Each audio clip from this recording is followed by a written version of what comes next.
O Yugi não roubava. E eu vou te provar. Pera. Ele roubava, velho. Quando falamos... Ele roubava pra caralho, pô. Quem é que não lembra do soldado de pedra atacando a lua? Não, pô. Quando falamos em Yu-Gi-Oh! Sempre temos aquela pessoa que diz que o Yugi só rouba. E somente por isso ele ganha todos os duelos. Mas e se eu te disser que elas estão erradas? E que o Yugi não rouba nos duelos como dizem? Ficou Não, é muita maconha que esse cara usou, velho. curioso? Se liga na vinheta e bora pro vídeo. Ó, louco.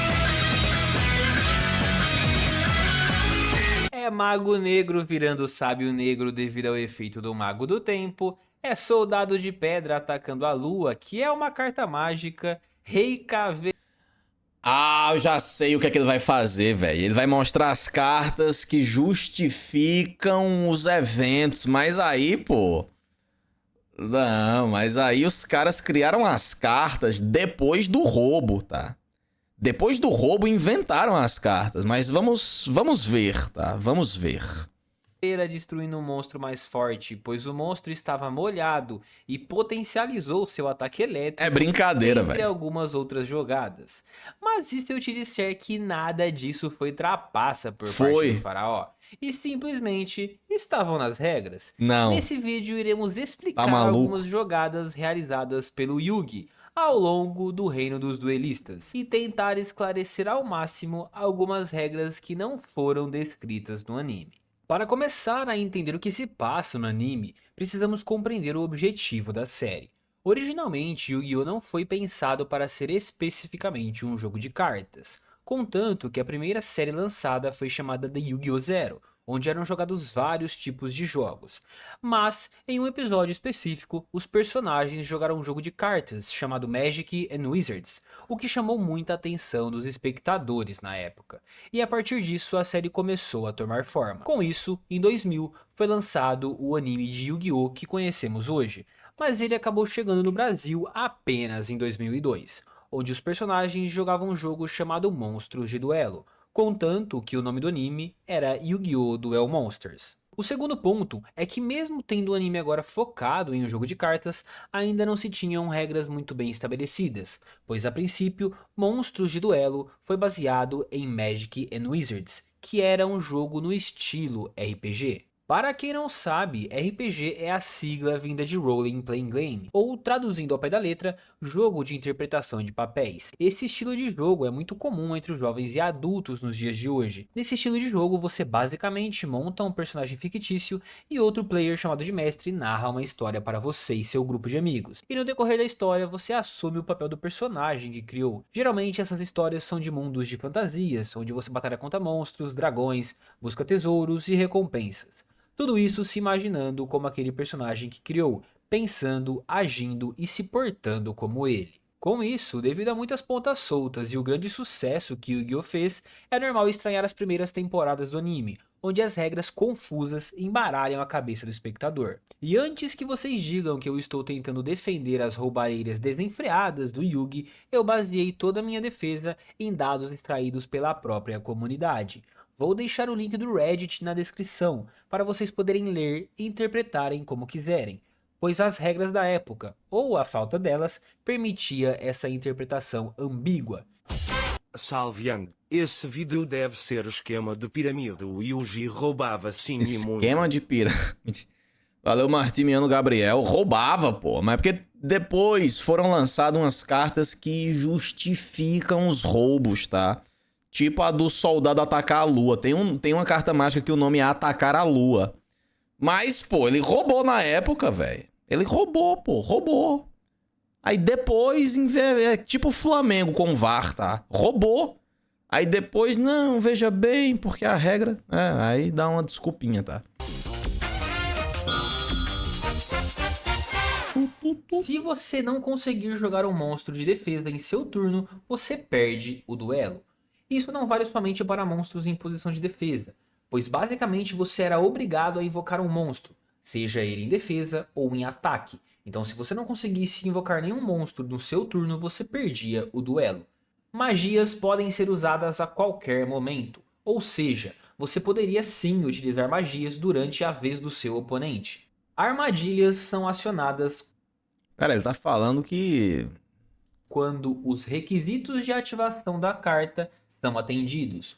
Ou seja, isso deixa a ativação das armadilhas muito ampla. Basicamente, se o requisito de ativação for atendido, nós poderíamos ativar as cartas armadilhas no momento em que elas forem baixadas e não no turno posterior, como estamos acostumados hoje em dia, Tá. ou até mesmo ativá-las diretamente da nossa mão. Então podemos ver aqui que a interpretação basicamente faz a regra do jogo.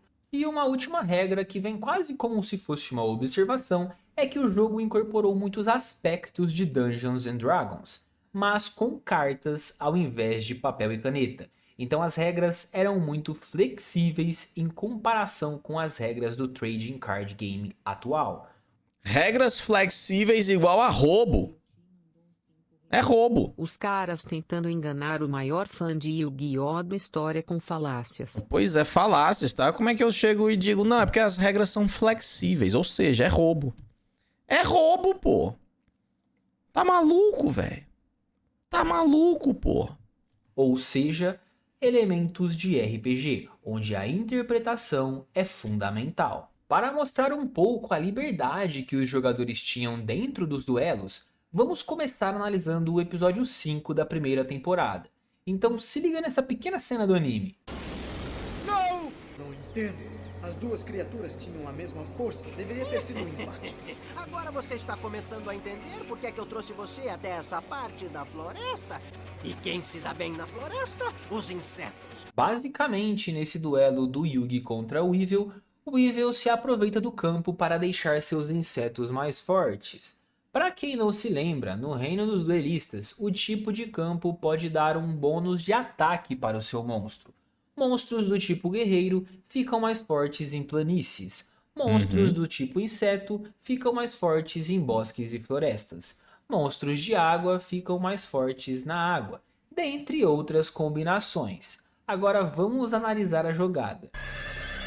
O casulo tá forte demais por causa da força extra. Vá, maldição do dragão! Levante voo! Ó, louco. Vou combinar. Sempre que tem react de Yu-Gi-Oh! Já sinto o meu couro esquentar lembrando das porradas da minha mãe Ó, por louco. causa das cartas de Satanás. Obg Gilberto Barros. Vai apanhando, tá? É, mas o importante é ter a coleção, né? A peia você aguenta. Ó, louco. Com esta carta mágica! Ataque com chama de dragão! Esse seu vagalume não consegue machucar o casulo. Quem disse que meu alvo era o seu casulo? Eu combinei a minha carta mágica Terra em Chamas com a maldição do dragão para destruir a floresta ao redor do seu casulo. A floresta não! Isso significa que eu vou perder minha força extra de campo! Nesse momento você deve estar falando: Kazuki Takahashi mandou R$5. Não sei quem esse cara quer proteger. Yugi sempre foi meu favorito. E sempre que ele ia perde, eu tirava as regras e deixar Yugi criar as próprias. Se o Yugi não vence meu anime, não avança, chora e caiba. Roubou. Assim, na verdade, aqui ele não roubou, tá? Mas assim... Quando ele ataca o casulo, ele deveria tomar dano pela diferença de ataque, né? Aí vai ter alguém que vai dizer assim, não, mas esse tempo do anime ainda não tinha as regras do TCG. Eu sei que neste tempo, neste período desta cena do anime, não existiam as regras do TCG. Por isso que é roubo, meu amigo. Não tinha regra, o cara roubava, fazia o que queria, tá? Agora que a gente conhece as regras, vemos que isso aqui tudo era roubo. Era divertido? Muito divertido, tá? Muito bacana. Mas é roubo, tá maluco, pô? Ele deveria tomar o dano da diferença do ataque e a defesa aqui do bicho, Para ó. destruir a floresta ao redor do seu casulo. A floresta não! Isso significa que eu vou perder minha força extra de campo! Nesse momento você deve estar falando: ah lá como o Yugi rouba na cara dura, o maluco queimou o campo. Shanks mandou R$5. Ele pode inventar qualquer coisa sobre as lutas e as cartas, mas sobre o infinito. Mas o 1N tem desculpa alguma. Foi roubo mesmo. O cara burlou a matemática. Infinito mais um, pô. Não existe infinito. Eu quero ver se ele vai falar isso aí. Eu acho que não. Eu acho que essa parte aí vai... Não deve aparecer não, tá? Calma, meu caro duelista. Vamos à explicação para isso. Mas primeiro, A carta mágica destrói o lembre-se campo, de que fato. estamos jogando um jogo de RPG, então a interpretação é fundamental. O monstro Não, mas aí é que tá, cara. A gente fala que o Yugi roubava porque hoje nós conhecemos as regras, que nesse período não existiam as regras. Então a gente diz que ele rouba baseado nas regras de hoje. Aí se você for imaginar que é um RPG, meu chapa, aí vale tudo, pô. Não tem regra nenhuma, tá? É só brisar e justificar. do Yugi é mais fraco que o monstro do Evil, graças à força de campo que o monstro do Evil ganhou. O que o Yugi faz então? Utiliza a maldição do dragão junto à carta mágica Terra em Chamas. E sim, essas combinações de magias e monstros aconteciam muito. Por exemplo, a carta mágica Chifre do Unicórnio sempre deveria ser combinada com uma carta do tipo besta. Terra em Chamas iam para monstros do tipo dragão. Brumas místicas iam para criaturas com eletricidade. Era como se algumas cartas mágicas... Detalhe: graças à regra de tomar dano ao atacar um monstro mais forte acontece nessa série episódios depois. Ah, Mas nessa sim. luta aí foi por roubo mesmo. Bem lembrado, né? Então a regra às vezes vale e às vezes não, né? Quando o roteirista quer, o cara toma dano quando ataca uma defesa mais forte. Mas se não for interessante, então não tem dano não, tá? fossem apenas o poder de determinados monstros, e não tinham efeitos se jogadas sozinhas. Yugi então equipa o dragão com a terra em chamas, mas não mira no monstro do Evil, e sim no campo, para remover a vantagem de campo que o monstro do Evil tem. Com isso, a floresta queima e as vantagens já não existem mais, abrindo espaço para que o Yugi ataque com Gaia, ou seja, uma jogada totalmente válida, seguindo os princípios de RPG que o game possuía. Para ver como a interpretação era algo vale tudo aí, pô. importante no jogo, nós nem precisamos ir muito longe. Nesse mesmo episódio, o Evil consegue trazer ao campo a sua carta Grande Mariposa, monstro que o Yugi não consegue destruir. Eu estou impressionado pelo que fez com o meu casulo, Yugi, mas você ainda vai ter de enfrentar o meu inseto imbatível, a Grande Mariposa! Para vencê-la, ele precisa combinar novamente dois monstros. Ele joga a carta mágica Brumas Mágicas de Makio, que no anime faz chover no campo. O monstro do Evil fica molhado com a chuva, fazendo com que o ataque elétrico do Rei Caveira seja potencializado, conseguindo assim derrotar a Grande Mariposa.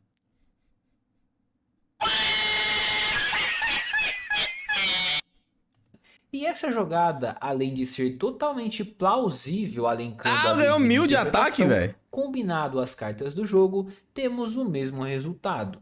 As Brumas Mágicas de Makio dizem: escolha um caveira invocada ou um monstro trovão da sua zona de monstros, destrua todos os monstros que seu oponente controla com a defesa menor ou igual ao ataque desse monstro. Você não pode conduzir sua fase de batalha no turno em que ativar este card. O único ponto é que ele deveria ter invocado o Rei Caveira antes, para depois ativar essa carta. Aí você vai falar que devido à ativação da carta, ele não poderia atacar como ele atacou. Exatamente. Mas outra regra do reino dos duelistas é importante aqui. A seguinte regra entra em ação nesse momento. Efeitos de destruição causam dano, ou seja, o Evil perdeu devido ao efeito gerado pela carta mágica das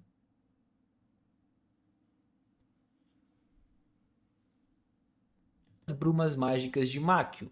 O ataque do Rei Caveira foi apenas por questões de termos uma cena bonita dele atacando no anime. Duelistas, se estão gostando do conteúdo, deixem o like no vídeo e se inscrevam no canal. E caso queiram apoiar o canal, Tem certeza que essa regra ela funcionou em toda a temporada, velho? Tem certeza que funcionou em toda a temporada isso aí? Quero ver como ele vai explicar o Mago Negro Velho. Não, o Mago Negro Velho, ele funciona com aquele... Ele tem aquele efeito que acontece no anime, certo? O problema é que no anime foi roubo. Depois fizeram a carta pra justificar o que aconteceu ali, pô. Mais diretamente, eu criei um Live Pix. Com apenas R$1, vocês podem fazer uma doação para apoiar o canal e ainda... Não, mentira. A carta do Mago Negro Velho, ela funciona se você controla o Mago do Tempo. Se você tiver o Mago do Tempo e você tiver o Mago Negro e você jogar a moeda e... Agora não lembro se é acertar ou errar. Aí você consegue invocar ele. O Mago do Tempo tem que ser seu pra fazer. Não pode ser do oponente. Né? Vamos ver aí. Deixar uma mensagem diretamente pra mim, como uma ideia pra vídeo, um elogio, uma pergunta ou qualquer outra coisa que vocês queiram me falar. Fusão da Flecha Viva com o Mamute Fantasma é bizarro. No episódio 24 da primeira temporada, no duelo de Kaiba contra Yugi, Yugi funde o Mamute Fantasma com a Flecha Viva para atacar o dragão definitivo de olhos azuis do Kaiba. Vamos à explicação. Não tenta. Primeiro, vamos analisar as cartas. O Mamute Fantasma é apenas uma carta de monstro normal. Na realidade, é um monstro do tipo dinossauro, mas no anime ela é considerada como um monstro não vivo, como um zumbi ou um fantasma, como o próprio nome já diz. A Flecha Mística, por outro lado, é uma carta que existe apenas no anime, cujo seu efeito é roubar quando o roteiro quer. Esse é o efeito, tá?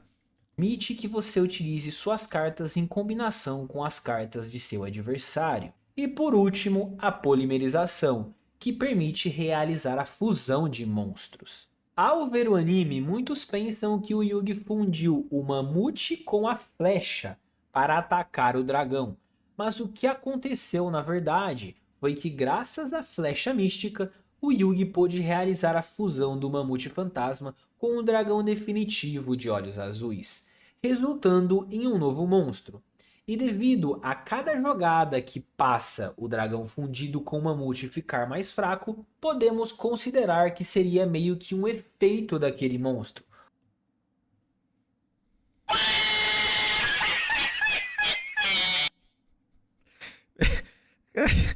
Pera aí, pô. Calma aí, velho.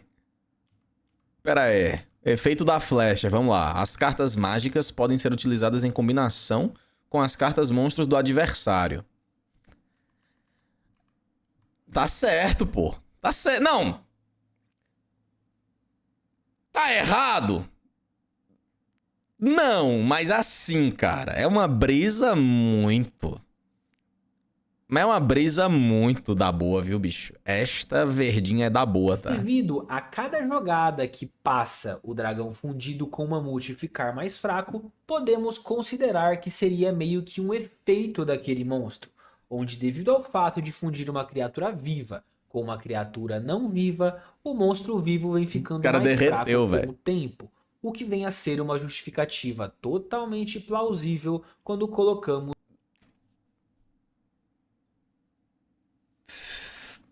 a interpretação em jogo. E agora você deve estar pensando, tá bom, Guilherme, mas não existe nenhuma carta de fusão do Mamute com o dragão, você tá ficando louco.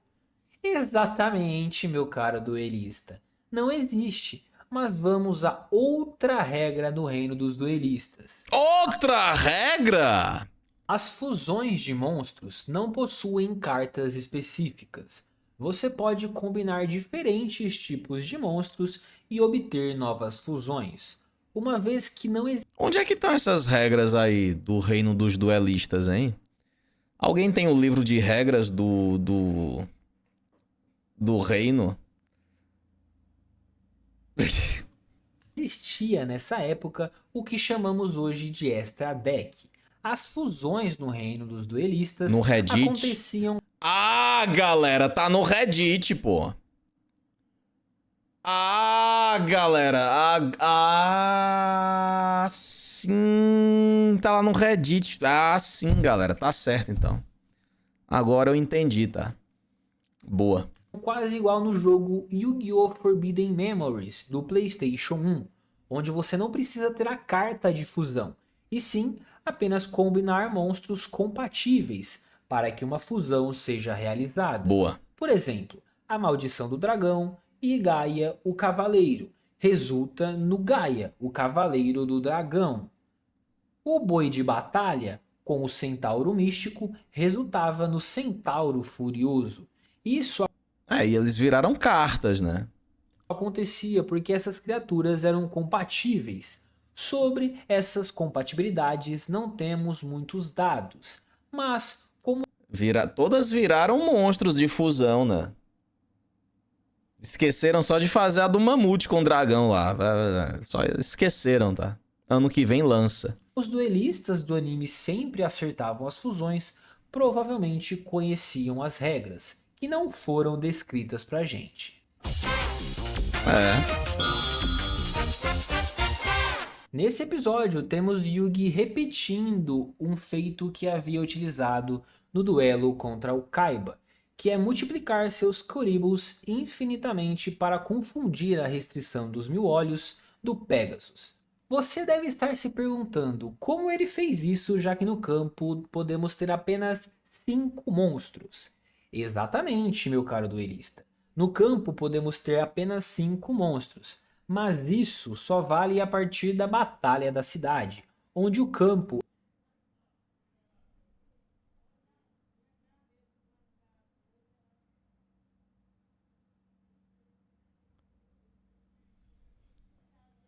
era bem delimitado. No reino dos duelistas, o campo na verdade era apenas um tabuleiro para servir de base para o jogo, e não tinha uma regra de onde cada carta deveria ficar, ou quantas zonas de magias, armadilhas e monstros existiam ali. Podemos ver isso claramente nessas duas cenas tiradas diretamente do mangá. Na primeira imagem, podemos ver a Mai Valentine posicionando uma carta de magia, armadilha ou até mesmo um monstro fora dos limites ali estabelecidos. Cara, mas o cara tá forçando muito a barra, velho. Não, pô, peraí, velho. No campo. Vou pegar um Mas print isso aqui foi do mangá do totalmente capítulo. Então isso Não, só vem pô. a enfatizar a ideia de que o campo era apenas para os jogadores terem uma linha base para seguir, mas não necessariamente eles deviam se limitar apenas àquele espaço. Na segunda imagem podemos ver claramente que o Yugi segura algumas cartas na sua mão enquanto posiciona algumas cartas no seu campo. Vemos uma fileira de monstros e cartas que possivelmente são de magias e armadilhas em cima de suas cartas de monstros. E vemos também que possui espaço vago no campo, ou seja, não existe uma regra específica de onde as magias, armadilhas e monstros deveriam ficar.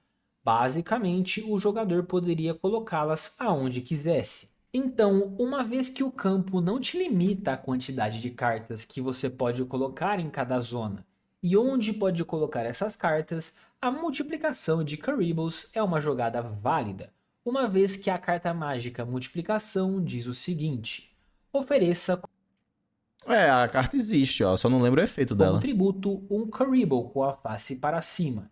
Invoque por invocação especial tantas fichas de Kuribo quanto possível, em posição de defesa.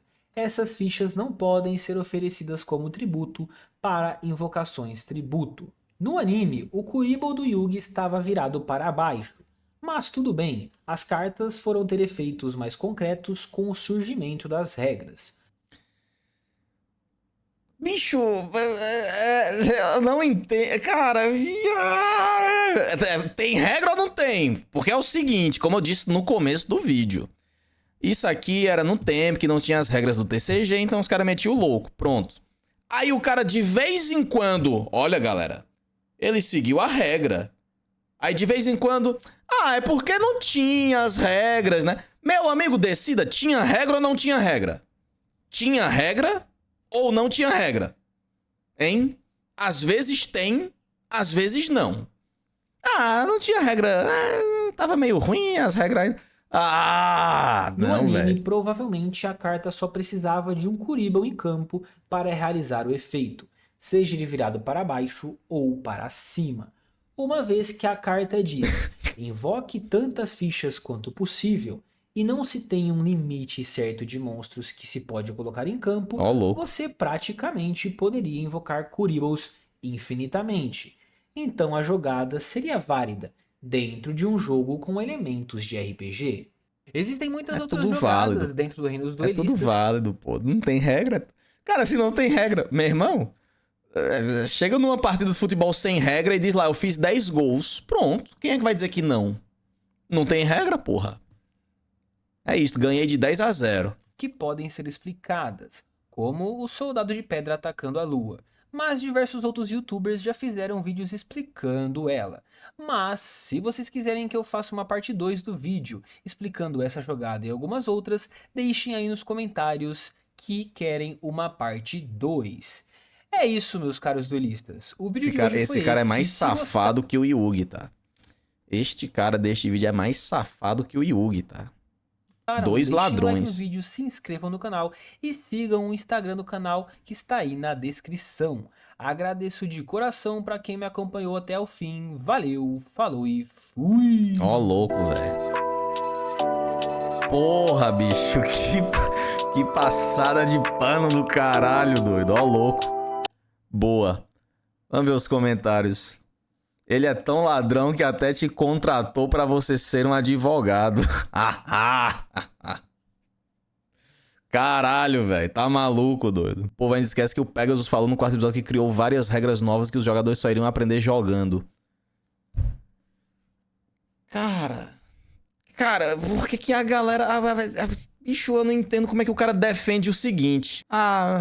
Não, mas não tinha regra, então pode fazer o que quiser. Mas é exatamente esta é a crítica, caralho. A crítica é essa. Por não ter regra, o Yugi roubava aquele ladrão safado, tá? Eu não lembro de ver os oponentes do Yugi tirando vantagem. Me mostra um episódio onde o oponente do Yugi tira vantagem dessa falta de regra aí. Eu não lembro. Fala, Andy, meu chapa, reza pra eu nunca encontrar você na rua. Se isso acontecer um dia, fique sabendo que eu vou logo lascar a mão no seu ovo esquerdo, meu chapa. E se você vier me bater, fique sabendo que eu gosto muito. Eu dou logo um tiro, tá? Aí está resolvido. Pegasus com Toon World. Isso é verdade. Ele não falou da jogada de destruir a lua nem do Mago Negro Velho. Porque nem ele tem coragem pra passar pano pra essas roubadas. Não, dá pra passar pano, pô. Não, nesta lógica aqui, dá pra passar pano em tudo, meu amigo. Tudo. Mago Negro Velho dá pra passar pano, é só dizer o quê? Galera, é porque naquele tempo não tava muito explícito as regras, né? E aí ele fez o que fez, né? É isso ou não é, porra? Tá maluco, velho? Mas é isso, tá engraçado. Divertido o vídeo.